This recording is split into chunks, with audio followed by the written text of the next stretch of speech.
ఓ beautiful college girl రోడ్డుపై నడుచుకుంటూ వెళ్తే చాలు అందరి కళ్ళు ఆమెపైనే ఉండేవి. ఎంతోమంది అబ్బాయిల నుంచి వందల కొద్దీ లవ్ ప్రపోజల్స్ వచ్చినా ఒక్కడి కూడా యాక్సెప్ట్ చేయలేదు. ఎందుకంటే ఆమె అందం అలాంటిది. కానీ చివరికి తన జూనియర్తో లవ్లో పడి ప్రేమలో మునిగి తేలుతోంది. కరెక్ట్గా అదే టైంలో పేరెంట్స్ ఆ అమ్మాయికి మంచి పెళ్లి సంబంధం ఫిక్స్ చేసి ఎంగేజ్మెంట్ కూడా చేసేశారు. ఆ తర్వాత కాబోయే భర్తని తన లవర్తో కలిసి ఆ అమ్మాయి ఏం చేసిందో తెలిస్తే మాత్రం అవాక్కవ్వాల్సిందే. ఎంతో ఇంట్రెస్టింగ్గా ఉండే రియల్ స్టోరీని స్కిప్ చేయకుండా ఎండ్ వరకు చూడండి. బెంగళూరులోని బిఎంఎస్ కాలేజ్ ఆఫ్ లాలో 3వ సంవత్సరం చదువుతోంది శుభా శంకర్ నారాయణ. అందరూ ఆమెను శుభ అంటారు. ఇక ఆమె కాలేజ్లోనే మోస్ట్ బ్యూటిఫుల్ స్టూడెంట్.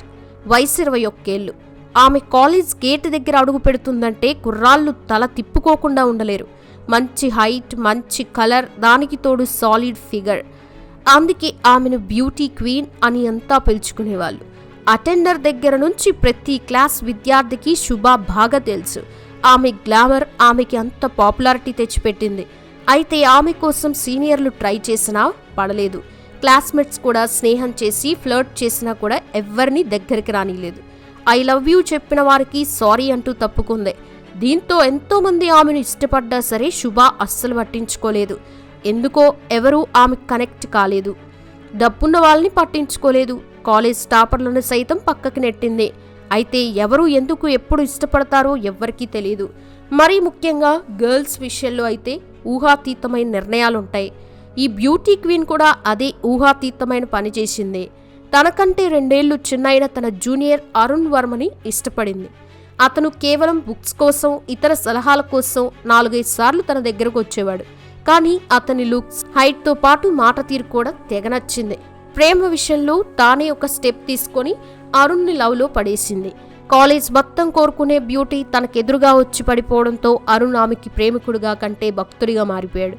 ఉదయం నుంచి రాత్రి వరకు శుభ ఇంటికి వెళ్లే వరకు తోడుగా ఉండేవాడు. ఇద్దరూ చాలా దగ్గరయ్యారు. ఒకరికొకరు డీప్గా ప్రేమలో మునిగిపోయారు. మరీ ముఖ్యంగా అరుణ్ అయితే బ్యూటీ క్వీన్ శుభ తన లవ్లో పడ్డ తర్వాత పిచ్చివాడిగా మారిపోయాడు. ఆమె క్షణం పక్కన లేకుంటే తహతహలాడిపోయేవాడు. ఇద్దరూ ప్రేమ పక్షుల్లా ఎంజాయ్ చేశారు. అందరూ అరుణ్ను లక్కీ గాయ్ అంటూ నవ్వుతూ సెటైర్లేసేవారు. కానీ ఏనాడు కూడా అసభ్యంగా ఇద్దరూ ప్రవర్తించలేదు. పెళ్లి తర్వాతే ముద్దు ముచ్చటాని ముందే చెప్పింది శుభ. నువ్వు నా చేపట్టుకుని ఇలా ఉంటే చాలు, జీవితమంతా ఇలా గడిపేస్తానన్నాడు అరుణ్. ఇలా లా 3rd ఇయర్ పూర్తవుతుండగానే ఆమె తల్లిదండ్రులు సడన్ గా షాక్ ఇచ్చారు. తమ పక్కింటి కుర్రాడు గిరీష్తో పెళ్లి సంబంధం మాట్లాడారు. ఎందుకంటే గిరీష్ను శుభ కాదనడు అని ఆమె పేరెంట్స్ అభిప్రాయం. ఇద్దరూ గత 10 ఏళ్లుగా బాగా తెలుసు. భనశంకరి స్టేట్ 2 కాలనీలో శుభ, గిరీష్ ఇల్లులు పక్కపక్కనే ఉండేవి. అతను ఇంటెల్లో సీనియర్ సాఫ్ట్వేర్ ఇంజనీర్. అమెరికాలో కూడా పనిచేసి వచ్చాడు. శాలరీ దాదాపుగా 3.5 లక్షల రూపాయలు ఆ రోజుల్లోనే వచ్చేవి. అయితే గిరీష్ పెద్ద అందగాడు కాదు, యావరేజ్గా ఉంటాడు. కానీ జీనియస్. ఇక శుభను పెళ్లి చేసుకుంటావా అని ఆమె తల్లిదండ్రులే వచ్చి సరదాగా అడిగారు. అతను సరే అన్నాడు. ఎందుకంటే శుభ గ్లామర్ ఏంటో అతనికి తెలుసు. కానీ తనని ఆమె ఇష్టపడుతుందా అనే అనుమానం గిరీష్లో కొంచెం ఉంది. ఆమె పేరెంట్స్ మాత్రం ముందే చెప్పారు, నువ్వంటే శుభకి కూడా ఇష్టమే. నీ జాబ్ గురించి, నీ తెలివి గురించి చాలాసార్లు చెప్పిందని అడగకుండానే హామీ ఇచ్చారు. ఓకే కమ్యూనిటీ కావడంతో పాటు 2 కుటుంబాలు ఆర్థికంగా బలంగానే ఉన్నాయి. ఇక కాలేజ్ నుంచి వచ్చిన తర్వాత శుభకి విషయం చెప్పారు. ఆమె ఒక్కసారిగా షాక్ అయింది. తన ప్రేమ విషయం చెప్పాలంటే తండ్రిని చూసి భయపడింది. పైగా వారంతా కూడా గిరీష్ నిన్ను చేసుకుంటాననడం నీ అదృష్టం. మంచి కుర్రాడు, ఎలాంటి చెడు అలవాట్లు లేవు, భవిష్యత్తులో మంచి ఉన్నత స్థానానికి వస్తాడు. పక్కింట్లో ఉండే మంచి కుర్రాడిని వదులుకుంటే మళ్ళీ మనకి ఇలాంటి సంబంధం దొరకదని ఆమెకి బ్రెయిన్ వాష్ అయితే చేశారు. దీంతో శుభకి ఇష్టం లేకున్నా సరే ఓకే అని చెప్పింది. మరుసటి రోజే గిరీష్ని పిలిపించి ఫార్మాలిటీగా పెళ్లిచూపులు ఏర్పాటు చేసి కట్న కానుకల విషయం కూడా మాట్లాడుకొని పంతులు గారిని పిలిపించి ఎంగేజ్మెంట్ డేట్ని కూడా ఫిక్స్ చేసేశారు. ఇక మరుసటి రోజు కాలేజ్కి వచ్చిన తర్వాత తమ ఇంట్లో పెళ్లి ఫిక్స్ చేశారని అరుణ్కి చెప్పింది శుభ. అదేంటి నువ్వెలా ఒప్పుకున్నావు అన్నాడు. నేను సాయంత్రం వెళ్ళాను. మర్నాడు ఉదయానికి పెళ్లిచూపులు ఏర్పాటు చేసి ఎంగేజ్మెంట్ డేట్ కూడా ఫిక్స్ చేశారు. నాకు వేరే ఆప్షన్ లేదు. ఏం చేయాలో అర్థం కాలేదండి శుభ. అసలు ఏం మాట్లాడాలో అరుణ్కి ఏం అర్థం కాలేదు. నీకు ఇంటెల్లో పనిచేసే వ్యక్తి దొరకగానే నన్ను మర్చిపోయావా? ఇదేనా లవ్ అంటే అంటూ నిలదీశాడు అరుణ్. నన్ను నమ్ముతావా లేదా అంది. నమ్మకుంటే ఎందుకు ప్రేమిస్తానని చెప్పాడు. నేను మాత్రం నాకంటే జూనియర్వి అయినా ఎందుకు లవ్ చేశాను? నీ మంచితనం నచ్చే కదా ఇప్పటికీ నిన్నే ప్రేమిస్తున్నాను, గిరీష్ని కాదని చెప్పింది. అరుణ్ మాత్రం నమ్మలేదు. ఈ ఆడవాళ్ళంతే, లైఫ్లో సెటిల్ అయినవాడు, డబ్బున్నవాడు దొరికితే ఎవరినైనా సరే క్షణంలో మర్చిపోతారని కన్నీళ్ళు పెట్టుకుంటూ వెళ్ళిపోయాడు. ఆ తర్వాత ఫోన్ స్విచ్ ఆఫ్ చేసుకుని శుభకి కాస్త దూరం అయ్యాడు. ఇక శుభ కాలేజ్లో ఎన్ని మాటలు చెప్పినా అరుణ్ పట్టించుకోలేదు. తాను సీరియస్గా ప్రేమిస్తానని చెప్పినా సరే శుభ మాటలు అస్సలు నమ్మలేదు అరుణ్. కాలేజ్లో కూడా ఇద్దరూ మూభావంగానే తిరిగారు. ఏం చేయాలో శుభకు అర్థం కాలేదు. అరుణ్ని వదులుకునేందుకు ఆమె ఇష్టపడలేదు. తల్లిదండ్రులకు ఎదురు చెప్పే ధైర్యం ఆమెకి లేదు. ఈలోపు భారీగా ఎంగేజ్మెంట్ చేసేందుకు డేట్ ఫిక్స్ అయింది. దానికి ముందు రోజే పెళ్లికి కూడా ముహూర్తం పెట్టారు. ఇక పెళ్లి చేయాలని ఇరు కుటుంబ పెద్దలు నిర్ణయించుకున్నారు. శుభకి పిచ్చెక్కిపోయింది. ఎంగేజ్మెంట్ని గ్రాండ్గా చేశారు. దగ్గరి బంధువుల సమక్షంలో ఫంక్షన్ హాల్లో చేశారు. శుభ తన కాలేజ్ ఫ్రెండ్స్ని కూడా పిలిచింది. ఉదయం 11 గంటల సమయానికి అరుణ్ కూడా ఫంక్షన్కి వచ్చాడు. తన గర్ల్ ఫ్రెండ్ హాయిగా నవ్వుతూ ఆమె కాబోయే మొగుడుతో మాట్లాడుతుంటే ఫోటోలు దిగుతుంటే ఇటు పక్క రగిలిపోయాడు. వెళ్ళిపోవాలనుకున్నాడు. కానీ స్టేజ్ మీదకెళ్ళి ఆమె కళ్ళల్లోకి చూస్తే ఆమె రియాక్షన్ ఎలా ఉంటుందో చూడాలనుకున్నాడు. ఇతర ఫ్రెండ్స్తో పాటు అరుణ్ కూడా స్టేజ్ మీదకెళ్ళి ఫోటో దిగాడు. ఆ సమయంలో శుభ తనకు కాబోయే భర్త గిరీష్కి అతన్ని పరిచయం చేసింది. నా జూనియర్ అరుణ్ అంటూ పరిచయం చేయడంతో హలో గిరీష్ అంటూ షేక్ హ్యాండ్ ఇచ్చాడు అరుణ్. కోపంగా అరుణ్ చూస్తున్నా నవ్వుతూ ఫోటోలకి ఫోజులు ఇచ్చింది శుభ. వెళ్తూ వెళ్తూ ఆమె చెవిలో షాకింగ్ డైలాగ్ చెప్పాడు. నువ్వు లేనిదే నేను బతకలేను, నేను చచ్చిపోతున్నానని చెప్పి ఆగి వస్తున్న కన్నీళ్లని ఆపుకుంటూ వేగంగా వెళ్ళిపోయాడు అరుణ్. ఆమె షాక్కి గురైంది. ఒకవైపు ఎంగేజ్మెంట్ జరుగుతున్నా సరే ఎక్కడ అరుణ్ ఆత్మహత్య చేసుకుంటాడో అనే భయం వెంటాడింది. 2 గంటలకు ఎంగేజ్మెంట్ తంతు పూర్తయింది. ఎంగేజ్మెంట్ అయిన తర్వాత బంధువులంతా ఇంటికి చేరుకున్నారు. ఆమెకి బయటికి వెళ్ళడానికి వీలు చిక్కలేదు. దీంతో 5 గంటల ప్రాంతంలో తన ఫ్రెండ్ షాపింగ్ చేస్తుంది, వెళ్ళాలి, వెంటనే వచ్చేస్తానని బయటికెళ్ళి ఒక ఆటో తీసుకొని డైరెక్ట్గా అరుణ్ ఇంటికి వెళ్ళిపోయింది. మెరిసిపోయే డ్రెస్లో తన ఇంటికి వచ్చిన శుభని చూసి అరుణ్ షాక్ అయ్యాడు. సినిమా హీరోయిన్లా ఉన్న శుభని తన ఇంట్లో చూసి అతనికి మతిపోయింది. తాను ఎంగేజ్మెంట్ హాల్లో చూసింది ఈ శుభనేనా అనుకున్నాడు. అయితే ఇంట్లో ఎవరూ లేకపోవడంతో అతన్ని గదిలోకి తీసుకెళ్లి లాగి చంప మీద కొట్టింది. చిన్న విషయాలకి ఆత్మహత్య చేసుకుంటావా?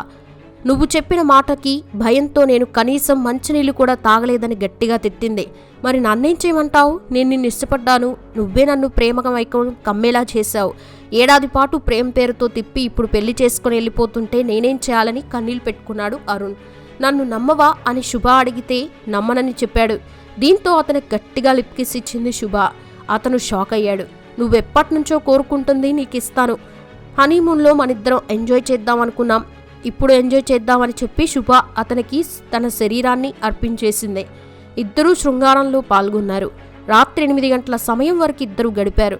వెళ్లే సమయంలో నువ్వు చనిపోకు, నువ్వు లేకుంటే నేను బతకలేనని చెప్పింది శుభ. మరి గిరీష్ సంగతి ఏంటన్నాడు అరుణ్. నువ్వు లేకుంటే నేను చనిపోతాను, నేను లేకుంటే నువ్వు చనిపోతావు. అయితే మనం ఎందుకు చావాలి, వాడినే చంపేద్దామని చెప్పింది శుభ. అప్పటి వరకు హీరో హీరోయిన్లా ఉన్న లవర్స్ ఒక్కసారిగా విలన్స్గా మారిపోయారు. ఆ మాటలు విని అరుణ్ అయితే వణిగిపోయాడు. అరుణ్ భయాన్ని చూసి మన ప్రేమ కోసం ఏమైనా చేస్తానన్నావు, భయపడుతున్నావా అని శుభ నిలదీసింది. దీంతో నీ కోసం ఏమైనా చేస్తానని చెప్పాడు అరుణ్. ఎవరైనా సరే చంపేవాడు ఉంటే చూడు, డబ్బులిద్దాం, నేను ఎక్కడికంటే అక్కడ గిరీష్ని తీసుకొస్తానని శుభ చెప్పింది. ఆ రోజు రాత్రి శుభతో ఎంజాయ్ చేసిన ప్రతి క్షణం గుర్తు చేసుకుని అరుణ్ మురిసిపోయాడు. ఆ తర్వాత తనకంటే ప్రాణం ఇచ్చే తన పెద్దనాన్న కొడుకు తమ్ముడైన దినకర్తో విషయం చెప్పుకొని బాధపడ్డాడు అరుణ్. ఎవరైనా గిరీష్ని చంపేవాళ్ళు ఉంటే చూడమని చెప్పాడు. దినకర్ బాగా ఆలోచించి నేను సాయం చేస్తాను, నా ఫ్రెండ్ వెంకటేష్ ఉన్నాడని చెప్పాడు. మేము నీకోసం గిరీష్ని చంపుతాం, కానీ మా పేరు బయటికి రాకుండా ఉండేలా ప్లాన్ చేయాలని దినకర్ చెప్పాడు. అందుకు సరేనన్నాడు అరుణ్. అయితే ప్లాన్ అంతా శుభదే. మరుసటి రోజు ఎలా చంపాలనే దానిపై శుభ బాగా ఆలోచించింది. ఆ తర్వాత ఒక ఐడియా చెప్పింది. నేను గిరీష్తో క్లోజ్గా ఉండడం స్టార్ట్ చేస్తాను, అతన్ని చంపాలంటే హెచ్ఏఎల్ ఎయిర్పోర్ట్ బెస్ట్ ప్లేస్ అని చెప్పింది. ఇందిరానగర్ కోరమంగల్ ప్రాంతం మొత్తం చెట్లుంటాయి. అక్కడ ప్రహరీకి ఆనుకుని రన్వే ఉంటుంది. సరదాగా ఫ్లైట్స్ టేక్ ఆఫ్ ల్యాండింగ్ చూద్దామని చిన్న గోడ దగ్గరికి తీసుకొస్తాను. అప్పుడు మీరు వెనక నుంచి వచ్చి కొట్టి చంపేయమని అరుణ్కి చెప్పింది. ఆ వెంటనే దినకర్ని వెంకటేష్ని పిలిచి ఐడియా చెప్పాడు అరుణ్.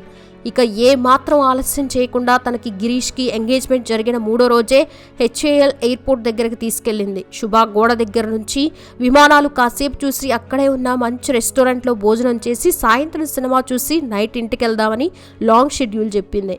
ఆమెకు తానంటే బాగా ఇష్టమని మురిసిపోయిన గిరీష్ ఆమె చెప్పినట్టుగానే మధ్యాహ్నం ఎయిర్పోర్ట్ దగ్గరకు తీసుకెళ్లాడు.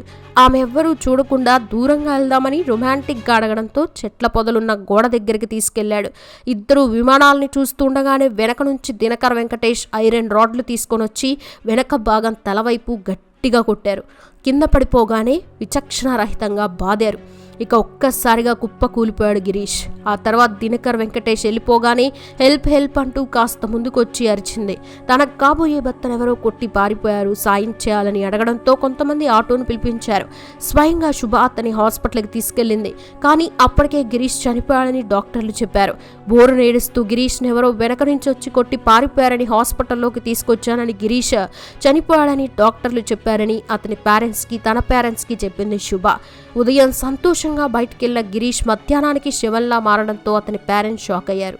తమకి అనుమానంగా ఉందని పోలీసులకి ఫోన్ చేయడంతో హాస్పిటల్కి వచ్చి ఎంక్వైరీ చేశారు. తాను గిరీష్ గోడ మీద నుంచి హెచ్ఏఎల్ ఎయిర్పోర్ట్ దగ్గర విమానాలని ల్యాండింగ్ చూస్తున్నాం. ఎవరో ఒక వ్యక్తి వచ్చి గట్టిగా కొట్టి పారిపోయాడని పోలీసులకి చెప్పిన శుభ. ఆమె మాటలకి పోలీసులు కన్విన్స్ కాలేదు. పోస్ట్ మార్టం పూర్తి చేసిన తర్వాత బాడీని అప్పగించి ఎంక్వైరీ మొదలుపెట్టారు పోలీసులు. శుభ నెంబర్ తీసుకుని కాల్ డేటాను తీక్షణంగా పరీక్షించగా ఒక నెలలో దాదాపుగా 66 calls incoming out going calls Arun నుంచి వచ్చినట్టు గుర్తించారు. ఆమెకి తెలియకుండానే అరుణ్ను కాలేజ్లో పికప్ చేసుకుని ఎంక్వైరీ కోసం తీసుకెళ్తున్నామని కాలేజ్ ప్రిన్సిపల్కి లిఖితపూర్వకంగా రాసిచ్చి అతన్ని తీసుకెళ్లారు పోలీసులు. మొదట తనకి శుభ కేవలం సీనియర్ మాత్రమే అని నాకు డౌట్స్ ఉంటే క్లియర్ చేస్తుందని చెప్పాడు అరుణ్. ఈలోపు మరికొంతమందిని కాలేజ్లో విచారణ చేయగా వాళ్ళిద్దరూ లవర్స్ అని తేలింది. దీంతో అరుణ్ని నైట్ స్టేషన్లోనే వచ్చి ఇన్వెస్టిగేషన్ ట్రీట్మెంట్ ఇచ్చారు. ఇక వెంటనే తాను శుభ ప్రేమించుకున్నాం, అతను పెళ్లి చేసుకుంటే మేము కలిసి ఉండలేమనుకున్నాం, అందుకే చంపామని చెప్పాడు అరుణ్. మరి పెళ్లి ఇష్టం లేదని శుభ చెప్పొచ్చు కదా, చంపడం ఎందుకంటే అరుణ్ దగ్గర సరైన సమాధానం లేదు. ఆ తర్వాత కొద్దిసేపటికే 4 అంతే శుభ తండ్రికి ఆమె ఎదురు చెప్పలేదు. అంత ధైర్యం లేదు, అందుకే గిరీష్ని పోలీసులకి దొరకకుండా చంపాలని ప్లాన్ చేశామన్నాడు అరుణ్. ఆ మరుసటి రోజున ఉదయాన్నే ఎంక్వైరీకి రావాలని శుభాని తీసుకొచ్చారు పోలీసులు. విచారణలో ఎన్ని ప్రశ్నలు అడిగినా సమాధానం ఇవ్వలేదు. నువ్వే చంపావని అరుణ్ ఒప్పుకున్నాడని పోలీసులు డీటెయిల్స్ చెప్పారు. దీంతో కూల్గా నవ్వుతూ లేడీ అర్జున్ రెడ్డి లెవెల్లో ఎస్ వీ కిల్డ్ హిమ్ అంటూ సమాధానం ఇచ్చింది శుభ. ఆమె మాట తీరు చూసి సైకో అనుకున్నారు. ఆ తర్వాత దినకర్ని వెంకటేష్ను కూడా పోలీసులు అరెస్ట్ చేసి ఆధారాలు సేకరించారు. ఇక సుదీర్ఘ విచారణ అనంతరం బెంగళూరు ఫాస్ట్ ట్రాక్ కోర్టు శుభకి జీవిత ఖైదు విధించింది. అంతేకాదు సాక్ష్యం ధ్వంసం చేసినందుకు మరో 3 ఏళ్ల శిక్షతో పాటు 20,000 ఫైన్ కూడా విధించింది.